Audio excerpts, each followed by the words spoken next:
Madayaw, my peeps! Welcome to Teacher Maita's Hard Corner. It's me, Teacher Maita. Yes, I am a teacher. I'm also an artist, a designer, and a writer. This video is for teachers, online teachers, homeschooling parents and guardians, tutors, and of course, students who are interested. We are going to learn about learning. So let's start. This video covers the primary and secondary laws of learning. So who invented these laws anyway? Let me introduce to you Edward Thorndike. Who is Edward Thorndike? He is an American psychologist. He researched heavily into the learning process and comparative psychology. Thus, it led to his theory of connectivity. The theory of connectivity states that learning takes place when there's a strong bond or connection between the stimulus and response. He came up with 3 primary laws of learning under this theory of connectivity. So the laws of learning states that learning takes place when there's a change in behavior because there is a response to the stimuli. Stimuli means knowledge or learning. That's what's stimulating our students. So let's go into the first, which is one of the primary laws of learning. The law of effect. The law of effect states that connection between stimulus and response is formed and strengthened when there is a positive consequence, such as a reward, and a weakening if there is a negative consequence. Example, I teach you the lesson, then I give an exam. And since you top the exam, I'll give you a good grade. The lesson stays with you because it's a positive interaction. You did a good job, I gave you a good grade. Maybe I could give you something else, like a treat, maybe. So how do we enforce this properly to students?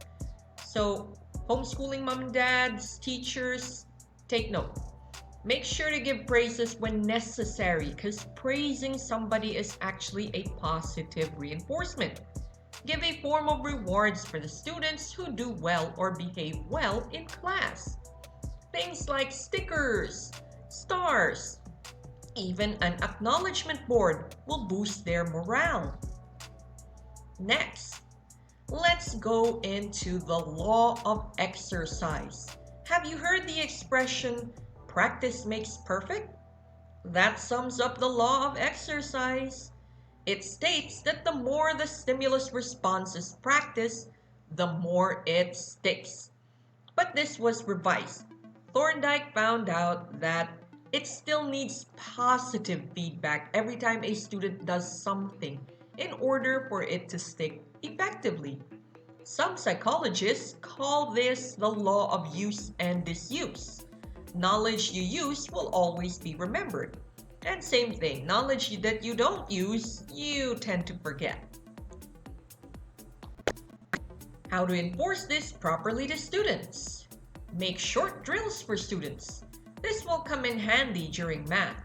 Try having short drills from the previous lesson just to keep things fresh and in their minds. Next, the law of readiness. This has to do with attitude and mindset. The law of readiness states that if the learner is ready to accept stimulus or knowledge, the more the lessons bond or sticks. Classroom tip for this, tell the class of a fun activity in advance. Get them ready, get them pumped for this activity so they will look forward to it. How to enforce this properly to students? Teachers, make your students excited to learn something. Create activities that are fun, that students will want to participate in. Because the more open and willing they are, the more that the knowledge is received. So those are the three primary laws of learning. What other laws of learning are there? So there are secondary laws of learning, and we'll be taking up the three secondary laws of learning here. There are other laws of learning, which we will not be talking about here, I'm sorry. The law of surprise. You can do your own research for there. But for the purpose of these videos, the first three primary and the three secondary is what we will be talking about in this video. So let's proceed. The first of the secondary laws of learning, the law of primacy. What you learn on your first day is often what sticks. So, as a teacher, be careful what you teach because it is difficult to unlearn something. Reinforce this, but by reminding them how one lesson connects to past lessons. Then we have the law of intensity. When the stimuli or experience is more real or vivid, it is learned well. For teachers, this is where on-the-job training or real-world application will come in handy. Students who can relate to certain knowledge will always remember the lessons well. Finally, the law of recency. What is learned most recently is strongest.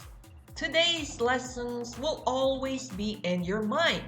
Teachers, you can enforce this by frequently reviewing and summarizing what you've learned at the end of the class or at the end of the lessons. So that's it for the three primary and secondary laws of learning. So what's our takeaway from these?